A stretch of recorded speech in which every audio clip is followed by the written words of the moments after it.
NEET chemistry preparation आप कैसे करोगे ये मैं बताने वाला हूं। आपका सिर्फ 12 दिन बचा हुआ है।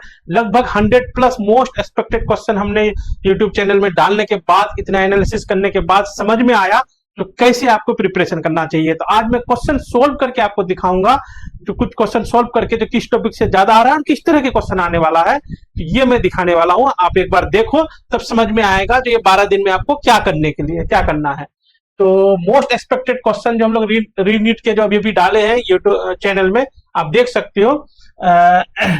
नीट 26 क्वेश्चन जो है पेपर तो ऑर्डिनरी था, लेकिन रीनीट जो होने वाला है आपका completely style paper, different new style paper आएंगे आपके पास। ठीक है, क्योंकि कुछ जो रिपीट कर रहे हैं तो वो जो हमने एनालिसिस कर जो पा रहे हैं तो क्या क्या आएगा वो तो मैं अभी दिखाऊंगा, लेकिन न्यू भी आएगा आपका। ठीक है, और अजीब अलग सा न्यू आएगा, क्योंकि ये कंट्रोवर्सी हुआ है ना, अलग सा आएगा। This video I will show you the favourite question. हाँ, फेवरेट क्वेश्चन भी दिखाएंगे। ठीक है, इमीडिएट रिवीजन क्या करना चाहिए ये भी आपको दिखाएंगे। ये जो चैप्टर है आपका, इससे ज्यादा क्वेश्चन आ रहा है। हमने जो मोस्ट एक्सपेक्टेड क्वेश्चन जब सेलेक्ट कर रहे थे तो जो हमको दिखा तो सबसे ज्यादा क्वेश्चन कहां से आ रहा है, ये वाले सेक्शन से आ रहा है। तो आप देख सकते हैं फिजिकल केमिस्ट्री में मोल concept, atomic structure, thermodynamics, electrochemistry, chemical kinetics, solution. ठीक है, ये सब चैप्टर के हमने बेसिक क्वेश्चन भी डाले हैं, मोस्ट एक्सपेक्टेड क्वेश्चन भी डाले हैं। ऑर्गेनिक के जीओसी, हाइड्रोकार्बन, ऑर्गेनिक हेलोजन वाला, आरएक्स आरओएच, पीएच एक्स वाला, ये वाला बायोमोलिकुल अमीन्स। ठीक है, ये सबसे चैप्टर से ज्यादा आ रहा है। इनऑर्गेनिक में coordination compound, chemical bonding, P block, D block और एस ब्लॉक। ठीक है, अब एक दो चैप्टर के मुझे ये भी आपको बता देंगे हम जो किस तरह के क्वेश्चन जो है उस चैप्टर में आ सकता है, जो ज्यादा मतलब वेटेज, जैसे कोऑर्डिनेशन कंपाउंड में, केमिकल बॉन्डिंग में, मोल कंसेप्ट में, ये सब में ज्यादा क्वेश्चन आने की पॉसिबिलिटीज है। और क्योंकि हमने जो मोस्ट एक्सपेक्टेड क्वेश्चन जो सेलेक्ट कर रहे थे तो समझ में आ रहा था बिल्कुल यहाँ से ज्यादा क्वेश्चन आने की पॉसिबिलिटीज है। नीट रीनीट जो होगा 27 not a surprise paper, most question come from additional high weightage chapter. बिल्कुल, ये जो ट्रेडिशनल हाई लेवल चैप्टर जो है ना, इसी से आएगा ज्यादातर क्वेश्चन, लेकिन कुछ सरप्राइजिंग भी आएगा। सरप्राइजिंग वाला तो नहीं समझ पाएंगे जो क्या आएगा, लेकिन आएगा जरूर। लेकिन क्या आएगा कंफर्म है वो हम बता रहे हैं आपको। Student who have strong NCERT command prepared well perform well. बिल्कुल, एनसीईआरटी में अगर आपका कमांड है और अगर आप अच्छा करना चाहते हो तो ये 12 दिन में आप यहाँ पे कितना चैप्टर है, 5 5 10 6 6 5 11 और 5। ठीक है, तो ये जो हम लोग के पास, ये इसमें तो देखो कोऑर्डिनेशन कंपाउंड है, इसमें 2 दिन दे दो। ठीक है, इसमें आप जो है 5 दिन दे दो, इसमें 5 दिन दे दो। तो इस हिसाब से आप कम से कम 12 दिन ये सब चैप्टर अच्छा कर लो तो आपका रीनीट अच्छा जाएगा। अगर हम देखें मोल कंसेप्ट में ज्यादातर क्वेश्चन कहां से आ रहा है, तो लिमिटिंग रिएजेंट से, परसेंटेज प्योरिटी से, एम्पिरिकल फार्मूला से, स्टोइचियोमेट्री से, गैस लो भी आ रहा है, क्योंकि गैसेस स्टेट जो एनसीईआरटी में जो अभी नहीं है, लेकिन गैस लो वाला पार्ट जो है वहां से क्वेश्चन आ सकता है आपका। इफ एनटीए कमांड कंडक्ट रीनीट करेगा ही, मोल कंसेप्ट जो है बिल्कुल इग्नोर नहीं किया जा सकता हम लोग। स्टोइचियोमेट्री तो बिल्कुल नहीं, स्टोइचियोमेट्री से क्वेश्चन 100% आएगा, इस पे आप ध्यान रखना थोड़ा सा। अगर हम लोग केमिकल बॉन्डिंग देखें तो hybridization, bond order, molecular orbital theory, valence shell electron pair repulsion theory, magnetic character and polarity of molecule, बिल्कुल इससे भी आएगा। हमने जो भी एनालिसिस करे तो बार बार यही क्वेश्चन आ रहा है, बार बार यही क्वेश्चन आ रहा है। मतलब ये सब क्वेश्चन जो है बिल्कुल आने वाला है। Chemical bonding act like a backbone of inorganic chemistry. Inorganic chemistry का केमिकल बॉन्डिंग क्या है आपका, बैकबोन लाइक ट्रीट करेगा। NTR repeatedly direct concept question जो है केमिकल बॉन्डिंग से आ रहे हैं। इस चैप्टर को अच्छा करना आपका जरूरी है, और इसका हमने तो अलग से वीडियो डाले हैं, वो भी आप देख सकते हो। कुछ खाली इसी का नहीं, एटॉमिक स्ट्रक्चर का, मोल कंसेप्ट का, पीरियोडिक प्रॉपर्टीज का, ये सब का हमने अलग अलग वीडियो डाले और भी डाले हैं। डीएफ ब्लॉक का, अमीन्स का देख सकते हो आप। अच्छा, कोऑर्डिनेशन कंपाउंड ये भी बहुत इंपॉर्टेंट है। हमने जो एनालिसिस कर रहे हैं, मोस्ट एक्सपेक्टेड क्वेश्चन जो अभी निकाल रहे हैं, तो कहां से ज्यादा निकल रहा है केमिकल बॉन्डिंग के, उस पर भी कौन सा टॉपिक है, IUPAC, coordination compound, crystal field stabilization energy से, मैग्नेटिक मोमेंट, आइसोमेरिज्म से, लिंकेज आइसोमर, ये सबसे ज्यादा तो निकल रहा है क्वेश्चन। ठीक है, तो कोऑर्डिनेशन कंपाउंड जो है एनटीए का बिल्कुल फेवरेट है। 45 क्वेश्चन में से 2 क्वेश्चन आने की ज्यादा प्रोबेबिलिटी है, 3 भी आ सकता है। Straight forward NCERT based question इसमें आता है।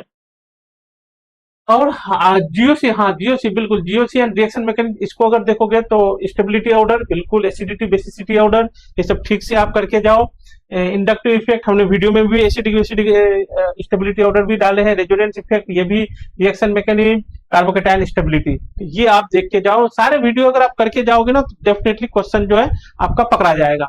If student revise only one organic chapter before, बिल्कुल अगर एक ही अगर रिवाइज करना चाहो तो ये आपका जरूरी है, जीओसी जरूरी है और ये स्टेबिलिटी ये तो जरूरी है। लेकिन एक क्या 12 दिन आपके पास सारे चैप्टर जो हमने बताया वो रिवीजन करके आप जा सकते हो। कोई प्रॉब्लम हो तो आप कमेंट में लिखो, शेयर करो इसको और दोस्तों को फैलाओ। अगर सब आएगा तो मेरा भी इंथुजियाज्म बढ़ेगा और भी हम अच्छे अच्छे एनालिसिस करके क्वेश्चन डालूंगा, एनालिसिस डालूंगा क्या करना चाहिए आपको।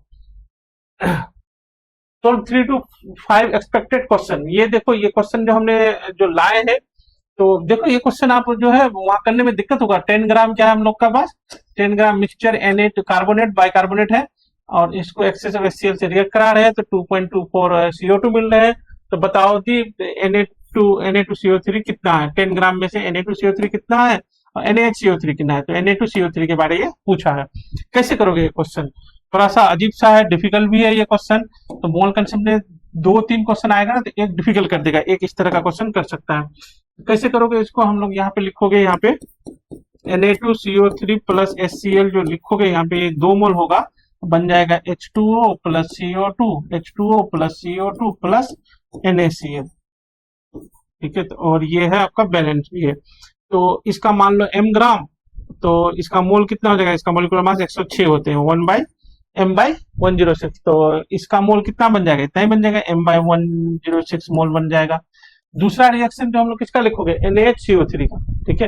हूबहू रिएक्शन होगा, देखो NaHCO3, इसमें समझ पा रहे हो, यहाँ पे जो एसिडिक है ना ये वाला H इसमें आते हैं और सोडियम हट जाते हैं, तो 2 H इसमें क्या होगा, H2CO3, ये नहीं बनता, ये टूट करके H2O प्लस CO2 बन जाते हैं। तो वही CO2 यहाँ पे आपको दिख रहा है।